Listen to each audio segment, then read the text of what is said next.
The night started like any other. My wife Claire had invited her business partner Vanessa to a formal networking dinner. I had expected polite conversation, handshakes, small talk, the usual corporate pleasantries. What I didn't expect was to be made the butt of a joke in front of an audience of 50 people. Vanessa had that smug smile, the kind that immediately sets off alarms in my head. "Oh, Mark," she said to the group, in that over-the-top tone meant to embarrass me. "You must have known Claire spends more time with me than with you lately." Laughter bubbled around the table. I could feel the heat rise in my chest, not of anger but of awareness. I knew exactly what was happening. She was trying to make me look foolish, to put me in my place while subtly elevating herself. My name is Mark, and I've always been observant, especially when it comes to people who underestimate me. Claire and I have been married for 5 years, and I've learned one thing about relationships and business. Confidence and calm perception matter more than immediate reaction. Vanessa wanted attention, wanted control, wanted to manipulate the room into thinking I was weak, irrelevant, even laughable. But she underestimated one thing. I don't react without knowing the full picture. I smiled politely, leaning back slightly in my chair, letting the laughter wash over me without participating. I watched her, noticing the little tells, the slight tension in her hands, the way her eyes darted whenever Claire spoke, the exaggerated gestures meant to distract. Every move she made was a signal of insecurity disguised as superiority. That's when I realized this wasn't just about me. It was about her need to dominate, to feel smarter in front of others, to make herself seem powerful by putting me down. Instead of responding, I observed the reactions around the table. Most were polite smiles, some stifled chuckles, a few exchanged glances that I interpreted as confusion. Clearly, not everyone bought into Vanessa's performance. And that was my advantage. I let her play her little game quietly, calmly, while preparing to turn the situation around without a single confrontational word. As the evening progressed, Vanessa's attempts became bolder. She made sly comments about my supposed lack of involvement in Claire's business, implying that I was passive, uninformed, even irrelevant. I noticed the subtle smirks she gave when she thought she had scored points, the way she leaned toward Claire as if to seek validation. But I didn't respond. I let her unravel in her own arrogance. I had already pieced together a few details before this dinner. Small remarks Claire had made, hints about Vanessa's competitive streak, and a pattern of overconfidence when she was around influential people. I realized that her strategy relied on assumptions. That I would react emotionally, that I would be embarrassed, that I would hand her the satisfaction she craved. She didn't count on observation, patience, or quiet intelligence. Then came the moment of subtle brilliance.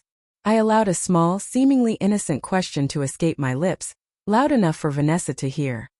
"Vanessa, have you considered that the data Claire shared last week might change your perspective on this proposal?" Her confident smile faltered, the smug tone of superiority slipping. She hadn't expected me to be informed, to notice the details she had overlooked while trying to demean me. The room fell into an almost imperceptible pause. I could see the realization dawning in her eyes. I continued with calm, steady conversation, asking pointed questions that subtly highlighted Vanessa's gaps in knowledge. Each question was casual, almost conversational, but perfectly timed to expose the truth. Her overconfidence began to crumble, and the laughter that was supposed to be at my expense started turning awkward, hesitant. People began noticing the disparity between her performance and mine. The joke she thought she was playing on me was shifting slowly, unmistakably, back onto her.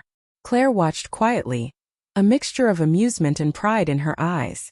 She had known Vanessa's tendencies, and she had trusted me to handle the situation without drama. I was careful not to gloat, not to mock, but to maintain composure while letting the natural outcome of her own behavior reveal the truth. In that room, in front of everyone, Vanessa's attempt to elevate herself at my expense was unraveling, and I had not lifted a finger to force it. By the time dessert arrived, the atmosphere at the table had completely shifted. Vanessa's smugness had melted into forced smiles, and the subtle tension she had tried to create had reversed. The very audience she intended to impress now quietly questioned her authority, her confidence, and her assumptions. All without a single raised voice from me. Claire leaned toward me slightly, whispering with a smile, "Well played." I nodded subtly, keeping my composure. The satisfaction wasn't in humiliating Vanessa. It was in quietly restoring the balance she tried to disrupt. The evening had been a test and she had failed, not because I had tried to punish her, but because I had allowed her own behavior to reveal the truth. Observation, patience, and composure had been enough. After the dinner ended, as people filed out, Vanessa approached me, her tone attempting civility. "Mark, she began, but I interrupted gently, a calm smile on my face. "It's all right. I think the night spoke for itself." She nodded, realizing she had been outmaneuvered without confrontation, without drama, and with all dignity intact. She had tried to make me the fool, and instead the joke had ended on her. Later at home, Claire and I reflected on the night. We laughed quietly about the irony, the tension, and the small signs I had picked up on that others might have missed. But the lesson remained clear. True composure and awareness often speak louder than words, and sometimes the best way to turn the tables is simply to watch and wait. People reveal themselves when they assume you're unaware. The entire evening reinforced a truth I had long believed. Confidence and calm observation are far more powerful than impulsive reactions or overt confrontations. By allowing Vanessa's actions to expose her own intentions, I maintained control of the narrative without stooping to manipulation or petty revenge. It was a subtle victory, a reminder that respect and awareness cannot be forced. They must be earned, maintained, and protected with quiet intelligence. By the end of the night, the lesson was clear to everyone. Underestimate me, and you will reveal more than you intend. Attempt to make me the fool, and the outcome may just surprise you. Sometimes the most powerful response is simply patience, careful observation, and letting people's own behavior determine the truth. Vanessa had tried to play a joke on me, but the truth, the real punchline, was always mine to keep.